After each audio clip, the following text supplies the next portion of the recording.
Hi, I'm Jonathan. Welcome to Next Level Jewelry, bringing you all the information technology goodies for your jewelry business.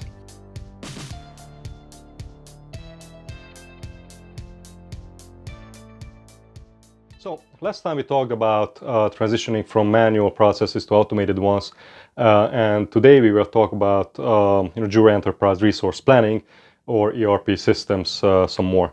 So some decades ago, in the 60s, or just around the time when computers were about to introduced in commercial use, people realized that these machines were pretty good for keeping track inventories and sort of estimating materials needs for manufacturing. And this gave birth to the idea of a science called materials requirements planning, which is technically a collection of tools and methods for planning and managing materials for production. Now, some years later, this concept led to the introduction of manufacturing resource planning, which added some process-related planning and scheduling concepts and techniques. Once computer systems became commonplace and most organizations had them, the enterprise resource planning concept was born, and this is also known as ERP. Now, ERP is not necessarily a single name or tool. It's rather a collection of utilities, concepts and technologies that serve the purpose of unifying and automating all aspects of a business. Basically anything that can be digitized, stored or processed with respect to a business's minute-to-minute and day-to-day operations. Now, these days having an ERP for a large company is not optional anymore. They simply would not exist without one. And even mid-size and small businesses are feeling the competitive pressure. As companies of every size and shape are introducing ERP systems, they are becoming better and more organized, which results in their growth, which in turn allows them to quickly grab market share from all these other companies in their respective industries. If those companies are behind the curve and are not implementing such systems, they're going to be left behind everybody else. So why is that? Why do ERP systems provide such an advantage? If you think about it, what is the goal of a manufacturing business? Not just in jewelry, but any other industries as well. Or rather, what should be the goal? As this is not always the case. The goal is to get products to the customer in the most direct line and the fastest way possible while making a profit. Now, the profit part is interestingly not the most important part here. That's the subject for another future video of mine. What is important is that anyone who can create a more direct line from the idea, the thought of a customer to buy or get something made to the customer, will do better than others. It is as simple as that. So direct line is the most important part. A good example for this is with roads. The purpose of a road is to get a person from point A to point B the quickest way possible. Now, the Romans were the first ones to build an extensive road system, as you probably know. And, this served them well as being the foundation of their empires. It allowed them to get armies and provisions from point A to point B quickly and efficiently. Even though their roads were pretty low-tech to current standards, they were the pinnacle of building technology back then. In the 50s and 60s, the continental US highway system was built, allowing for unprecedented growth and prosperity for the northern United States. So you can see how direct line is important. So this direct route matters. The more detours and stops you have to make along the way, the more your revenues will fall and the more money you will lose. So ERPs can create this direct route by integrating different areas of your business into sort of a data highway while making sure that any stops in the process are minimized. And the key word here is, they can, as that's unfortunately very often not the case. And let's see what it is. So first, it's important to understand that there are two distinct flavors of ERPs. So there are generic ERPs and industry-specific ERPs. Now, generic ERPs such as Oracle, SAP, Navision, and so on are ERP systems that can perform general tasks well, but are not particularly useful in any specific industry without extensive customization. They are like sort of a pickup truck. You can use them to carry 2x4s or potatoes or whatever you want. However, you won't take them to a racetrack, not without some heavy customization and upgrades. And also, you won't use them as a backhoe or a man lift. You could, but again, you could do that only with heavy customization. So these generic ERPs are usually very large, complex systems built mostly around financial concepts and not really around production-oriented concepts. They have tightly integrated modules all geared to support the accounting side of business and not that much the production side. Now, while they are usually allow some customization to get them to fit a specific industry, these customizations are very expensive and are performed by outside consultants who may or may not have a good understanding of the industry that is needing that solution.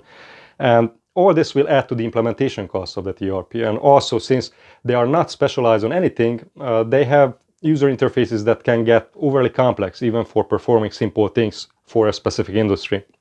Now, on the other hand, there are the specialized ERPs. These are systems that have been built for an industry specifically with that industry's best practices and unique use cases in mind. They provide functions out of the box that were designed with the industry user in mind and implemented by developers who have a deep understanding of that industry. So you can think about these as the sort of like heavy-duty earth mover or a tree-cutting tractor or a Ferrari or Lamborghini. These vehicles are all specially made with specific purposes in mind. Excavation work, lumber harvesting, or just simply for showing off.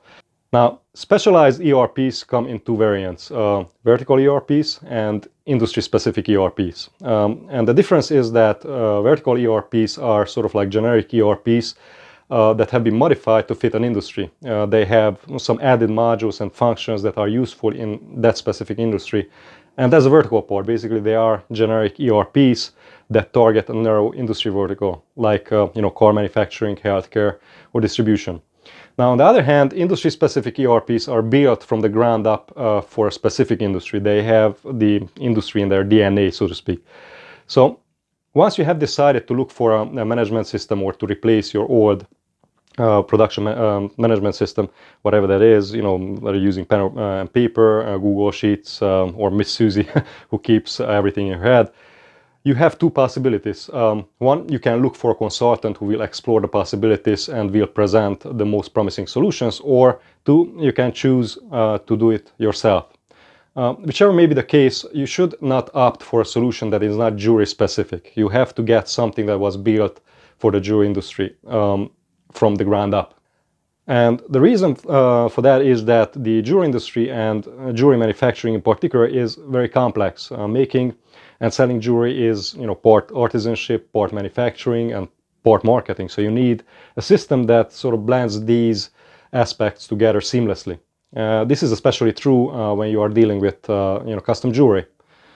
Since every piece is different, there are many variations and possibilities, and a system that does not understand jewelry will not be able to manage such variety. And add to this the fact that most jewelry can be fairly expensive, and you end up needing a system that is not only jewelry specific but can also deal with the complexity of costing and pricing these custom pieces and keeping track of them in your inventory or your stores, not just until they are sold, but even afterwards when you have to make repairs or copies of them. What aspects should you be considering when making a choice? First, have a list of functionalities that you need. This list should be divided into must-haves and nice-to-have categories. Must-have items are things that need to be resolved or at least alleviated by introducing an ERP system. The nice-to-have items are things that could make some things easier, but you can live without them for the moment. Now, this list of items will be very helpful when you are trying to narrow down your list of potential software to no more than maybe 4 or 5 potential matches. Second, check how jury-specific the system is. Every industry has its own specific items and processes that need to be tracked. Obviously, car manufacturing software will not work for the manufacturing of jewelry due to the different specifics that need to be tracked. The disadvantage of generic management systems is that they are nearly impossible to customize to the extent that the respective industry requires. Generic ERP systems are usually implemented by large corporations, companies with pretty standard, mostly financials-related processes, as these are usually the same for every industry and for whom there is no distinct advantage in using an industry-specific ERP. For example, think food distribution or shipping services. They are pretty much the same no matter what company is doing them. Third, flexibility versus the need for custom programming. So even if the system is jewelry specific, a certain amount of customization cannot be avoided. Maybe the layout of an invoice or rearranging fields on certain printed forms to match your existing paperwork is needed. In any case, it is worthwhile to check whether your top 5 potential software choices can be highly customized and configured without any programming, such as adding workflow steps, creating your own type of jury from components, setting up your own pricing structures, and so on. Or if they are rigid, so-called out-of-the-box solutions. A software that can be highly configured will reduce or eliminate the need of custom development, while the smallest custom change to an out-of-box software will be generally expensive, if even possible, as some software vendors of commercial out-of-box software don't even offer customization services. So unless you are working in a niche market with some very different needs than most other companies, the amount of customization will range somewhere between 10 and 25% of your total cost.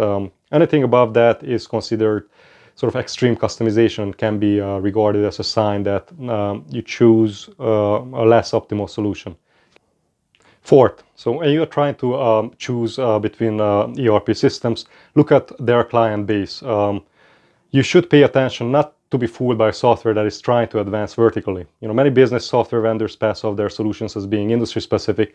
However, they will use another vendor's front end to create the illusion of having a very specific fit for your business. This would be, for example, a platform like Navision, or by its more recent name, the Dynamics 365 ERP platform that is already present in the jewelry industry as well. And these systems can be easily spotted by taking a closer look at the clients that they have worked with. If they have a lot more clients outside the jewelry industry than inside, that means that they are not specific to anything and are rather a generic ERP solution that looks like a specialized one. So you should watch for these signs. Fifth, integration possibilities. Integration is basically the practice of connecting one system to another. The latest generation of ERP systems, also known as postmodern ERPs, are process-oriented, and their best-known characteristics is that they can easily be integrated or connected to other systems. The typical setup for such a system is that there is a subsystem for every activity and process, like accounting, shipping, customer management, or online sales. It is extremely important that these systems can be connected because managing parallel systems can be very time-consuming if they don't talk to each other.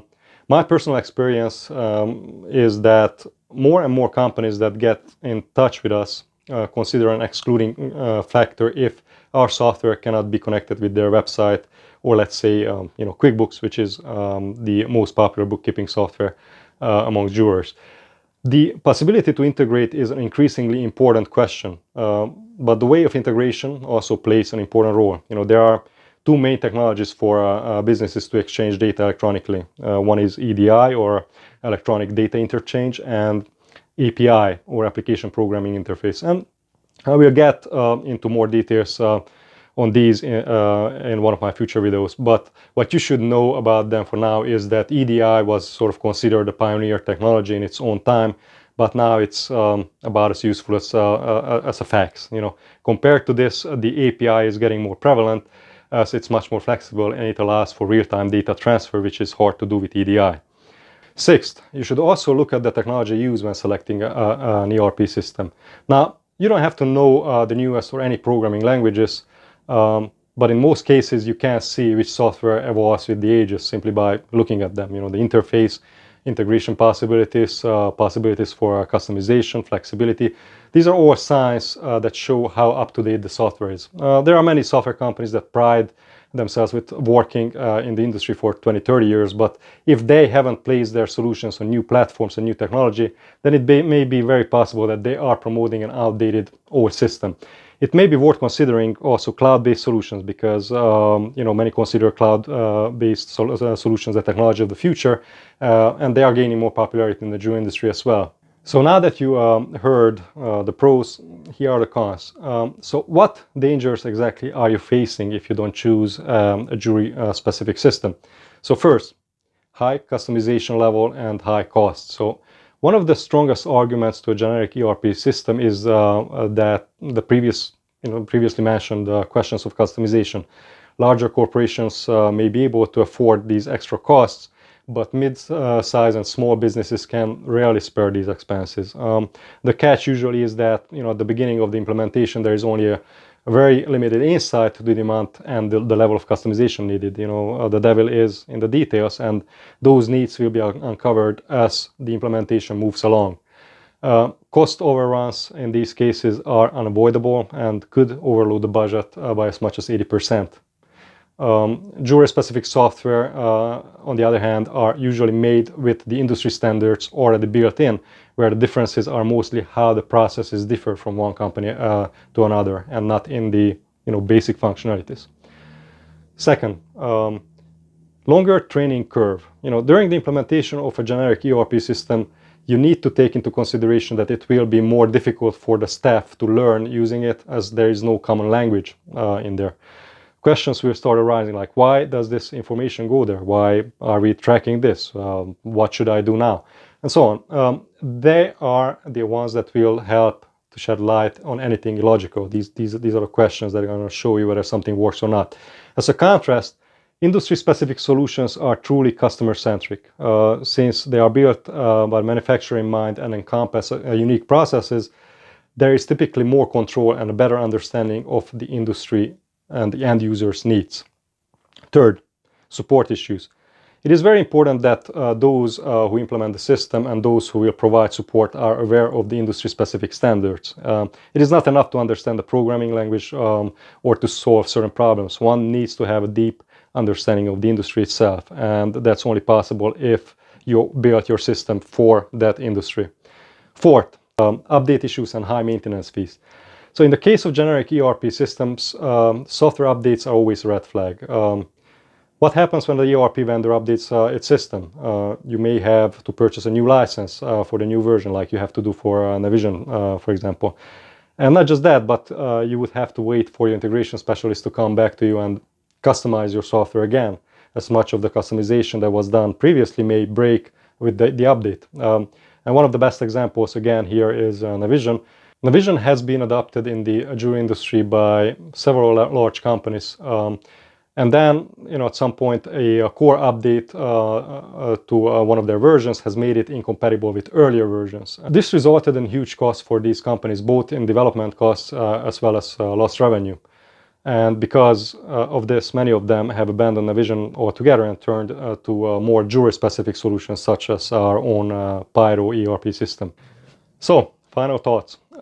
Even though generic ERP systems have been developed and used in the 60s, they only became available for mid-sized companies in the 90s and for small companies only in the past few years. And now the focus, at least for our company working with Pyro, developing Pyro and all our related products like the Pyro Fusion, is turning towards the development of industry-specific solutions.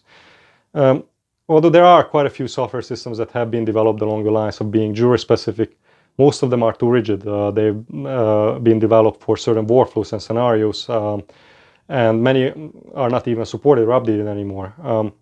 However, there are still a few systems out there that are relatively accessible for mid-sized and small companies, and they can be quite useful in the right circumstances. However, you need to make sure that whatever system you select is good for your business, that it will be able to change and grow as your company changes and evolves. Thank you again for watching Next Level Jewelry. Please subscribe and look for my next videos, which will be very interesting as well.